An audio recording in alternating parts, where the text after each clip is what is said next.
ഹരേ കൃഷ്ണ. വീണ്ടും ഉത്തരായന കാലത്തിൽ ഒരു ഏകാദശി കൂടി. 2026 ഫെബ്രുവരി 27 വെള്ളിയാഴ്ചയും മലയാള മാസം കുംഭമാസം 15 അതുപോലെ ഹിന്ദുമാസമായ ഫാൽഗുന മാസത്തിലെ ശുക്ലപക്ഷത്തിൽ വരുന്ന ഏകാദശി അമലക്കി ഏകാദശി. മന്ത്രങ്ങളുടെ മാതാവ് ഗായത്രി, അതുപോലെ ഔഷധങ്ങളുടെ മാതാവാണ് അംല അഥവാ നെല്ലിക്ക. ആ നെല്ലിക്ക ഭഗവാൻ അന്നേ ദിവസം നിവേദ്യമായിട്ട് കൊടുക്കുകയും എത്ര ഉപവാസം എടുക്കുന്നവരാണെങ്കിലും ഒരു നെല്ലിക്ക നമ്മൾ കഴിക്കുകയും ചെയ്യുക. ഈ പ്രാവശ്യത്തെ ഹരിവാസര സമയം വരുന്നത് 27 ഉച്ചതിരിഞ്ഞ് 4:05 മുതൽ 28 രാവിലെ 4:05 വരെയാണ്.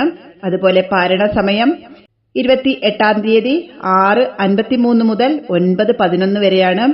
സൂര്യോദയമനുസരിച്ച് ചില സ്ഥലങ്ങളിൽ മാറ്റം വരും. എങ്കിലും രാവിലെ 6:30 മുതൽ ഒരു 9:30 പാരണ വീടുക. ഏകാദശി വ്രതം എങ്ങനെയാണ് എടുക്കുന്നത് എന്ന് എല്ലാവർക്കും അറിയാം. അതുകൊണ്ട് അത് വിശദമായിട്ട് പറയുന്നില്ല. എന്നാലും ഈ നെല്ലിക്കയ്ക്ക് എങ്ങനെയാണ് ഇത്ര പ്രാധാന്യം വന്നത് അതൊന്ന് കേട്ടാലോ? ഹരേ കൃഷ്ണ. ഭഗവാൻ മഹാവിഷ്ണുവിന്റെ നാഭിയിൽ നിന്നാണ് ബ്രഹ്മാവ് ഉണ്ടായത് എന്ന് നമുക്കെല്ലാവർക്കും അറിയാം അല്ലേ? അപ്പോൾ ആ ബ്രഹ്മാവ് ചിന്തിച്ചു, ഞാൻ എന്താണ് ചെയ്യേണ്ടത്, എൻ്റെ ഉദ്ദേശം എന്താണ്, ഞാൻ എവിടെ നിന്നാണ് വന്നത്. അങ്ങനെ ചിന്തിച്ച് ഭഗവാൻ മഹാവിഷ്ണുവിനെ തപസ് ചെയ്യുകയാണ് ബ്രഹ്മാവ്. 1000 വർഷങ്ങൾ നീണ്ടു നിന്നു എന്നാണ് പറയുന്ന തപസ്. അങ്ങനെ തപസ്സിനൊടുവിൽ ആ സച്ചിദാനന്ദ സ്വരൂപം ബ്രഹ്മാവിന്റെ മുന്നില് പ്രത്യക്ഷപ്പെട്ടു.